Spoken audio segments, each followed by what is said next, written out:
पूरा विश्व जो है वो वार के चपेट में है। कब से? तो 2022 के बाद से पूरा विश्व वार के चपेट में है। अब कैसे, उसको समझिए। इजराइल और गाजा का वार हो, जिसमें हमास के खिलाफ लड़ा जा रहा हो और इजराइल लड़ रहा हो, या फिर रसिया और यूक्रेन का वार हो।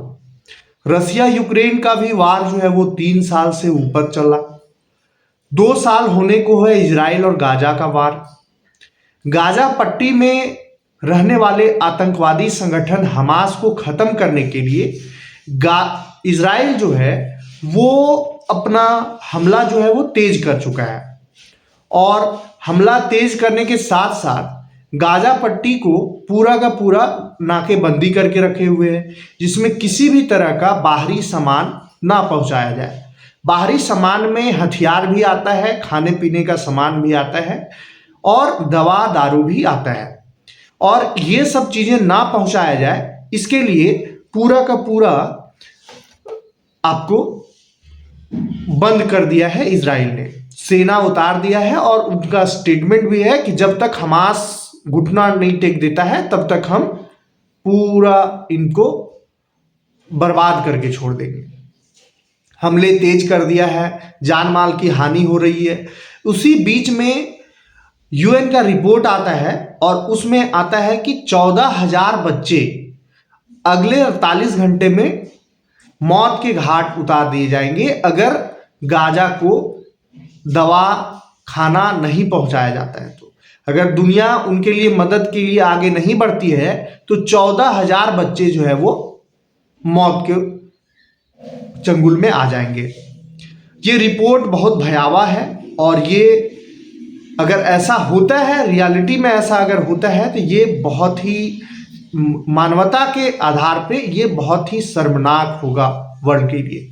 वर्ल्ड क्या हासिल करना चाह रहा है इसका तो पता नहीं, लेकिन जो रह रहे लोग हैं इस दुनिया में, उनको इस तरह से जाना इस दुनिया से बहुत ही भयावह, बहुत ही कलंकित है। ऐसा कलंक मतलब कि एक्सप्लेन नहीं किया जा सकता है, कोई वर्ड से बयान नहीं किया जा सकता है। उन लोगों पे क्या बीत रहा होगा जो भूख के शिकार हैं, ये भी बयान नहीं किया जा सकता बात से।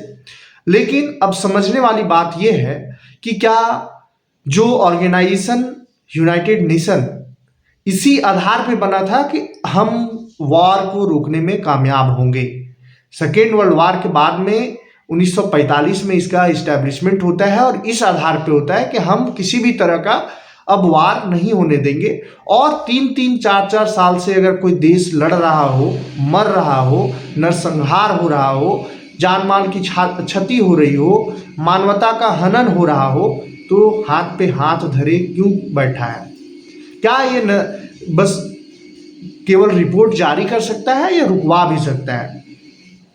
और दूसरा बात कि आतंकवाद को फैलाने वाला देश, जो देश आतंकवाद को फैलाता है, उस पर क्यों नहीं ठोस कार्रवाई की जाती है? पूरा विश्व के तरफ से उस कंट्री को ठोस कदम उठा करके उसको कार्रवाई क्यों नहीं किया जाता है? लेकिन पूरा विश्व उस पर राजनीति करता है, चाहे वो पाकिस्तान और भारत का मामला हो। भारत आतंकवाद से कितना परेशान है ये भारत के लोग ही जानते हैं, किससे परेशान है ये भी जानते हैं, लेकिन पूरा विश्व राजनीति करता है इस मुद्दे पे। उसी तरह से हमास पे भी राजनीति ही हो रहा है, और गाजा में रहने वाले लोगों के साथ में जो भेदभाव पूरा विश्व कर रहा है ये अति निंदनीय है। और 14,000 बच्चे का रहा सवाल, तो 14,000 बच्चे अगर भूख से इलाज के बगैर अगर मर जाते हैं तो ये पूरा डेवलप्ड कंट्री के लिए शर्मनाक का विषय होगा। जो अपने आप के पावरफुल समझते हैं उनके लिए ये शर्मिंदगी का बात होगा। उनको आकर के हस्तक्षेप करना चाहिए और उन बच्चों को बचाना चाहिए। दूसरी बात कि बचाने के साथ साथ वहाँ जो इजराइल झेल रहा है, इजराइल के साथ में जो मजबूरी है उसको भी देखना चाहिए कि कौन सा आतंकवादी संगठन इजराइल पे हमला करता है, चाहे वो हूती विद्रोहियों का बात हो, चाहे वो हमास विद्रोहियों का बात हो, इन पे ठोस कार्रवाई होना चाहिए और ये पूरा विश्व को करना चाहिए। केवल इजराइल का मसला नहीं है, ये पूरा विश्व का मसला है। आतंकवाद किसी के साथ में भी हो सकता है, आतंकवादी हमला किसी के साथ में भी हो सकता है।